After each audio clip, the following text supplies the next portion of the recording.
candy store. It is. Every time I walk into a crystal shop, I just feel that buzz, almost that rush. It almost feels like anxiety if you're not used to it. And you do have to, I find I have to ground myself after because I get so much energy from all the stones. Yeah, absolutely. The longer I very start to work unbalancing. in these places or frequent these places, the less time I can spend in them. Maybe just because we're becoming more and more attuned as time goes on. Yes. Because you can train your frequency to find the right stone for you. I know. That's amazing. I'm hoping to find a stone today. Oh, that's beautiful. This is beautiful. This is one of my favorite stones. This is an apatite. So this works with your throat because that's the color blue.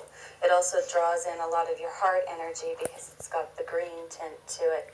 And this is a common stone used by mediums. They say that if you take apatite and you hold it in your left hand and you have a drink of peppermint tea, your ears pop wide open. So you can then hear the higher frequencies. You can hear, you become a lot more clairaudient. That's great. Animals can't handle a really high vibration.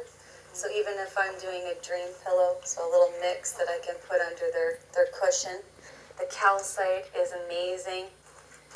Oddly enough, there is a cat's eye quartz, and it's actually darker in color and earthier in its vibration. Notice the little blue hues here?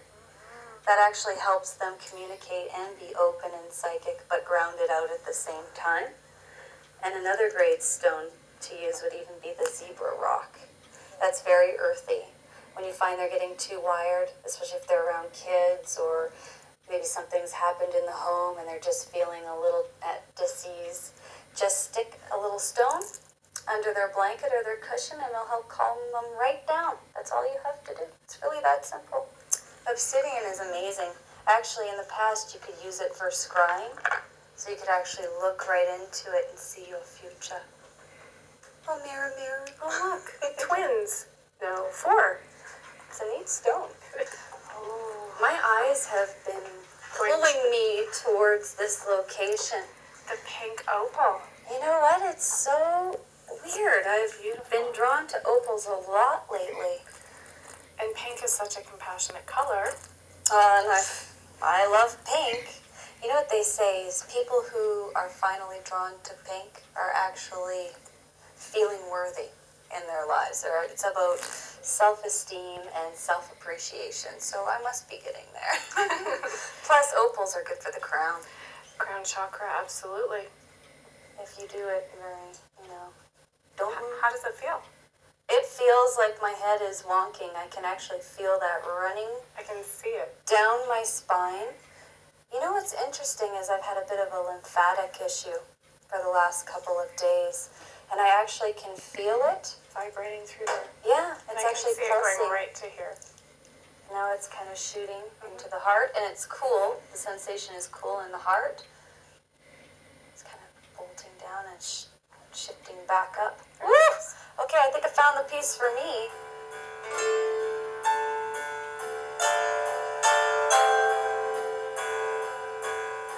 Shopping time. I definitely need some supplies.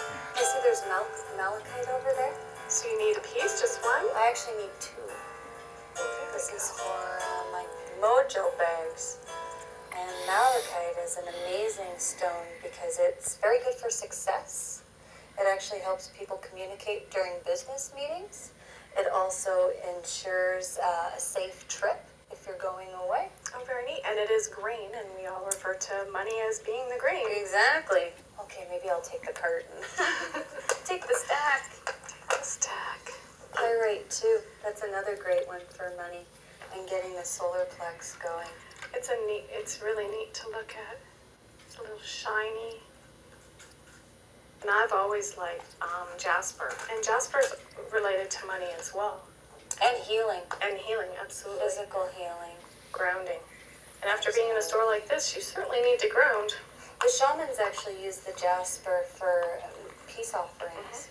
That's what I was told, that they would go and they would take from, if they took from the earth, they would give back. Yes. And so planting them by a tree is a really good way of connecting with the elements. Beautiful. Very nice. Clear quartz. Can never go wrong with the quartz. Always six-sided. Always, the generators are definitely six-sided. So the interesting thing with the quartz is that, let's say for example, this one, when you have the open face, this one slants to the right.